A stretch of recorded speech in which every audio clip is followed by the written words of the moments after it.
Well, good morning, friends. West Tennessee Dave here, live to you on Twitch at 6:33 Central, and coming to you on a delay, on a bod, on YouTube at some point wherever you be. It is good to see you this morning. Welcome. I hope you guys are enjoying your morning. Maybe you have a cup of coffee like I do here.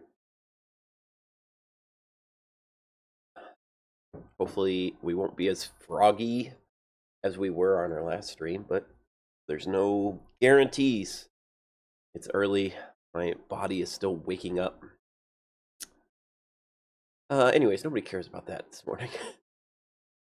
What are we here to do? We are here to continue the stories of the Bible. And we are in the middle of the story of Jacob and his family. So today we are going to read maybe a shorter section, Genesis 34 through 35 today. One day, Dinah, the daughter of Jacob, and Leah went to visit some of the young women who lived in the area. But when the local prince Shechem, son of Hamor, the Hivite, saw Dinah, he seized her and raped her. But then he fell in love with her, and he tried to win her affection with tender words. He said to his father Hamor, "Get me this young girl. I want to marry her." Soon Jacob heard that Shechem had defiled his daughter Dinah. But since his sons were out in the fields herding his livestock, he said nothing until they returned. Hamor, Shechem's father, came to discuss the matter with Jacob. Meanwhile, Jacob's sons had come in from the field as soon as they heard what had happened. They were shocked and furious that their sister had been raped. Shechem had done a disgraceful thing against Jacob's family, something that should never be done. Hamor tried to speak with Jacob and his sons. "My son Shechem is truly in love with your daughter," he said. "Please, let him marry her. In fact, let's arrange other marriages too. You give us your daughters for our sons, and we will give you our daughters for your sons. And you may live among us. The land is open to you. Settle here and trade with us, and feel free to buy property in the area." Then Shechem himself spoke to Dinah's father and brothers. "Please be kind to me and let me marry her," he begged. "I will give you whatever you ask. No matter what dowry or gift you demand, I will gladly pay it. Just give me the girl as my wife." But since Shechem had defiled their sister, Dinah, Jacob's sons responded deceitfully to Shechem and his father Hamor.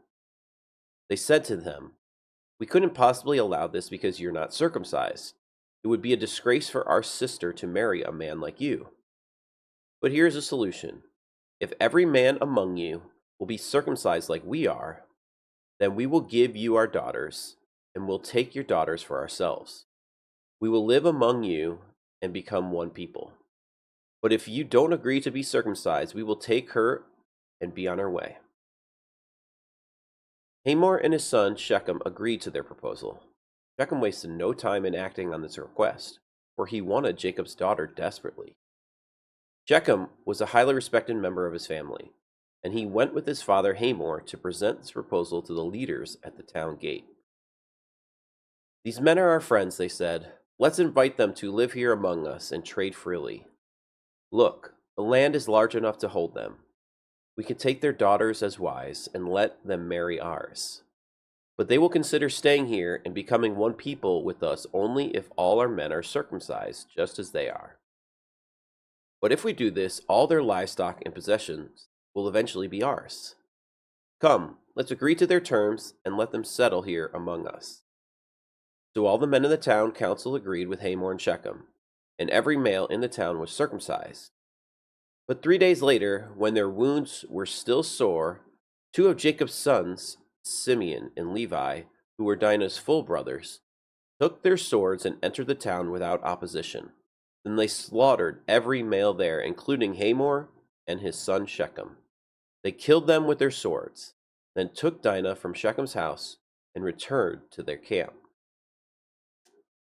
Meanwhile, the rest of Jacob's sons arrived.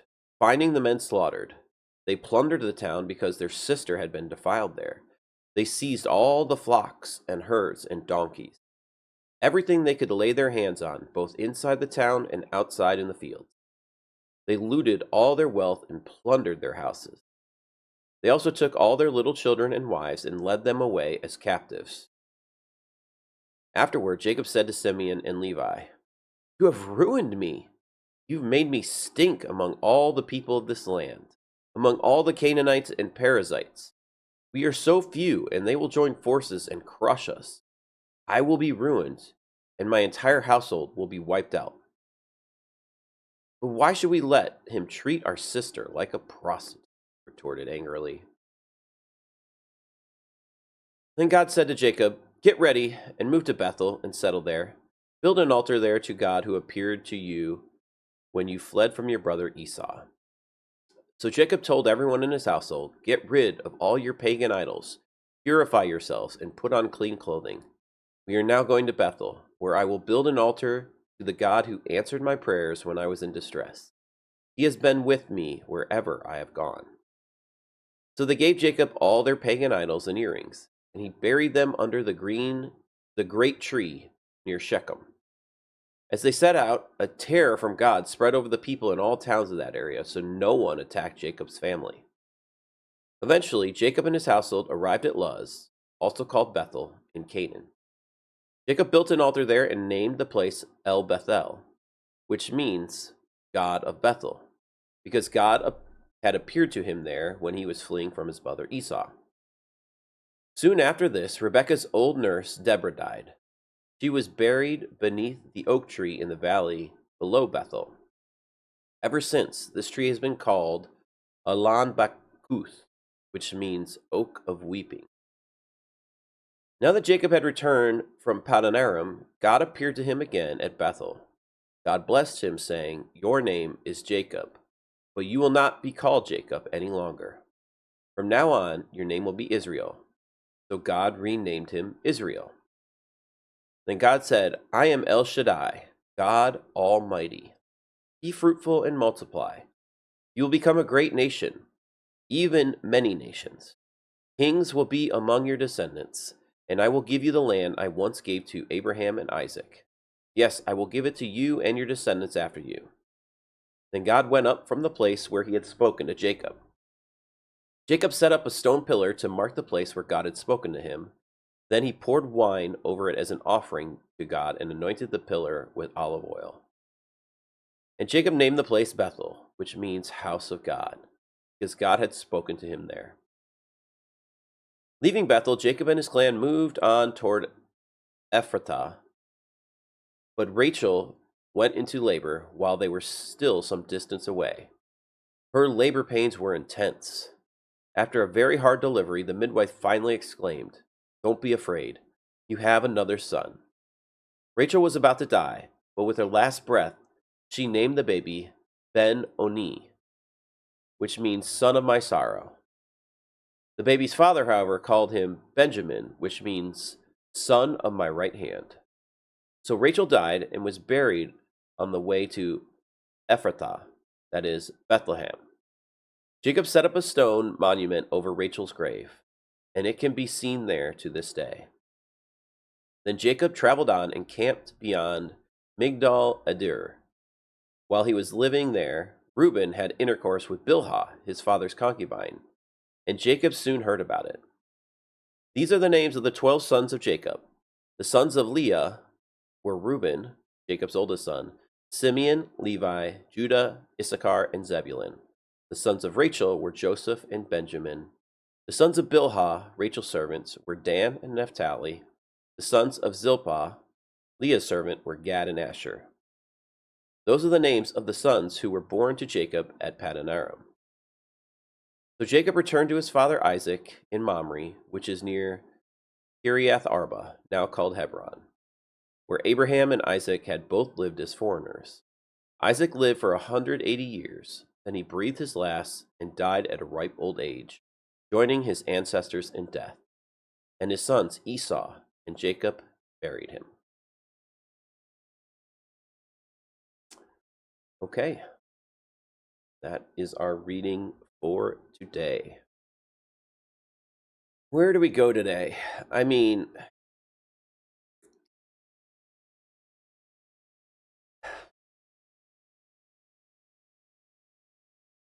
I would like to say that some of these stories are going to get easier, but today's story, it's not exactly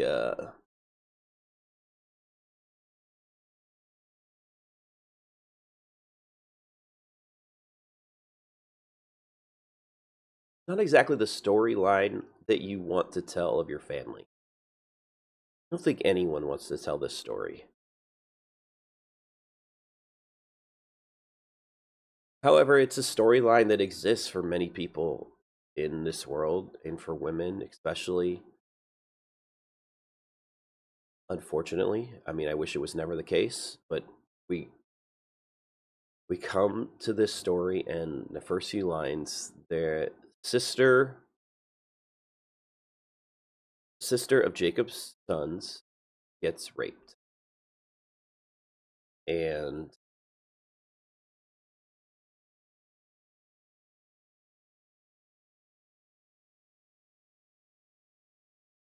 this has been a thing going on since the earliest of times, I guess. Not that it should ever happen, but it does.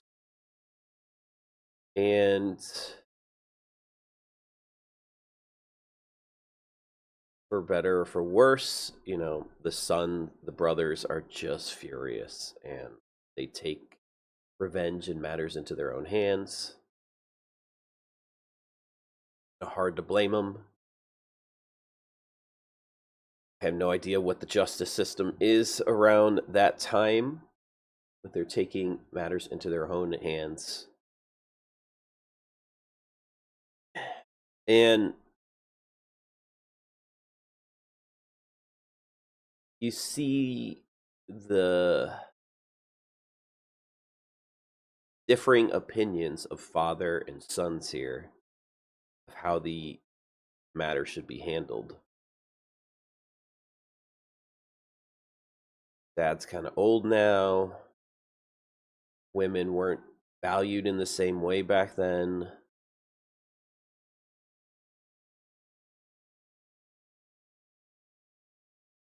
They're trying to kind of make a political alliance and treaty. Dad's kind of getting on board with it, but sons are having none of it. They're like, this can't be the brothers of Dinah.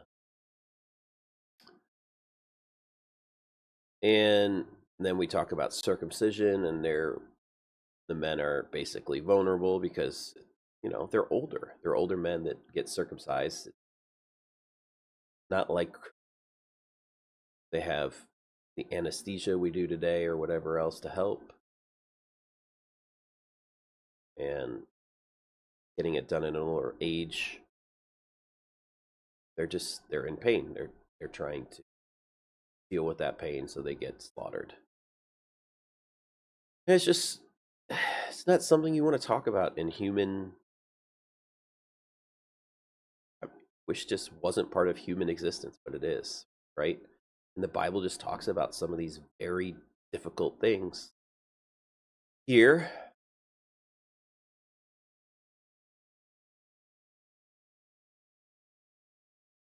in my general response is I just wish these things don't exist. But they do. They do, unfortunately. And the rest of the story just is Jacob and his family moving, and then we have the death of one of Rachel's, or one of, we have the death of Rachel, the wife that Jacob truly loved. We have his son sleeping with his concubine, which is his, like, kind of wife. So again, like, really weird situations here in the storyline.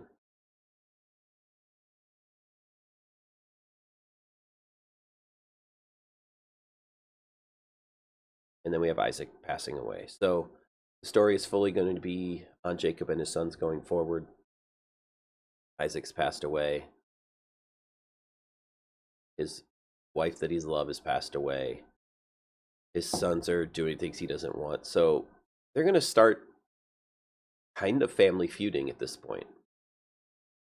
And this is a common theme for families, it's a common theme in today's society.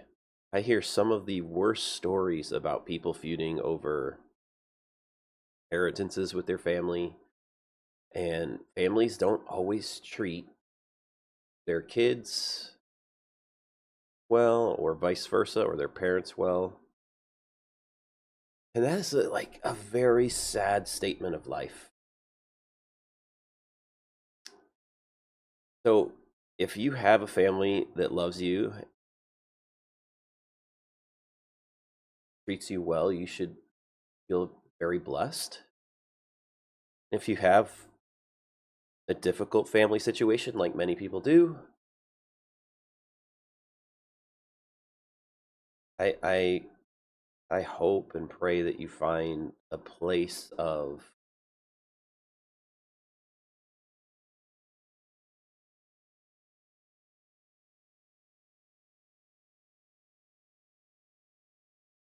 resolve, forgiveness, understanding. Maybe you just have to have boundaries as well. Those are difficult things in today's society. Um, really have a great personal application to this one. I have actually a very great family. I love it. Love my family. Of course, we have difficulties and differences from time to time, but generally love each other, which is a great thing. So I'm happy about that.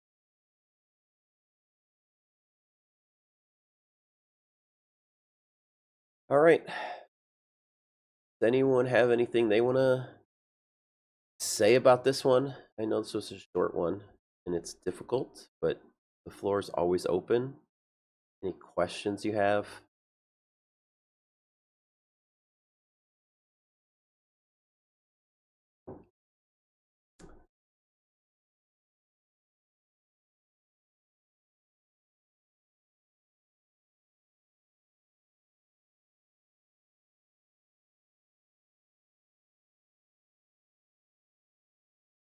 Love and respect women always. Yeah.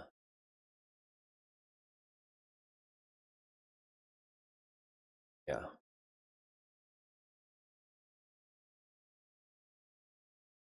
all you've got.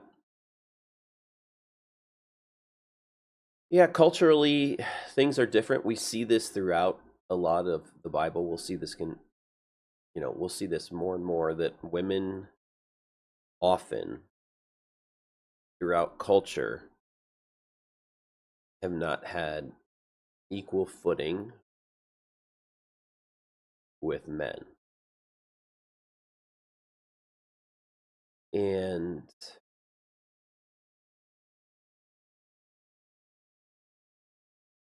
they're different. Of course, men and women are different, but I think that in today's society, and I think because of the stories later in scripture, much later,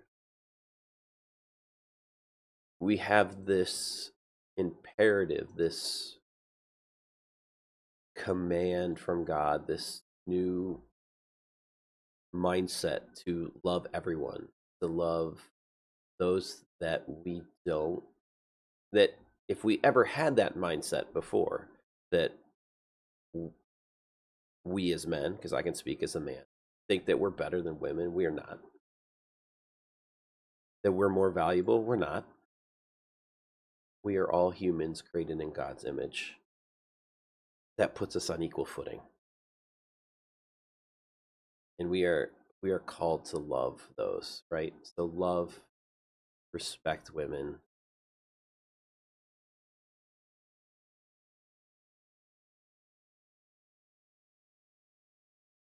They're no longer treated like second class citizens. And I hope that that is the society that we are striving to be wherever we are in the world today. And whatever people group that we're striving to make everyone on equal footing.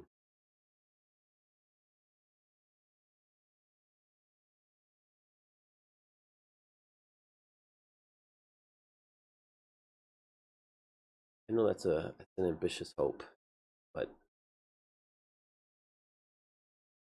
otherwise you see stories like this, and I honestly don't like to read stories like this.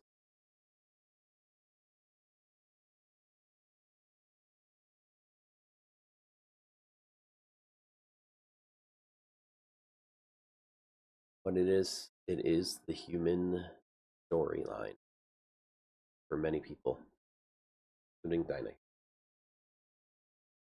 Okay, well, thank you. This is a short one today.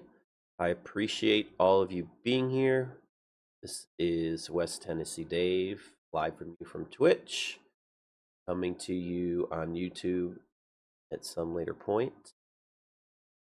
I will be back with you guys for the next part of the reading on Thursday morning. Yeah, you have to face hard truths to make progress. To look at where you've come from, to look at where your society's come from, to look at where your own family has come from. You have to look in the mirror, remember what you were, and say, that's not who I want to be anymore. Sometimes you just have to be made aware that bad things happen. And bad things have happened to you or to your family, maybe at your own hand, maybe at somebody else's. You sometimes just have to be made aware of them. And that's what these hard stories teach us, is that bad things happen. So let's try to make them less, because we're trying to get better. Thank you for being here. Really appreciate it. We'll be back on Thursday for the next session of Bible Stories. And until then, good luck and be well. Treat others as you want to be treated.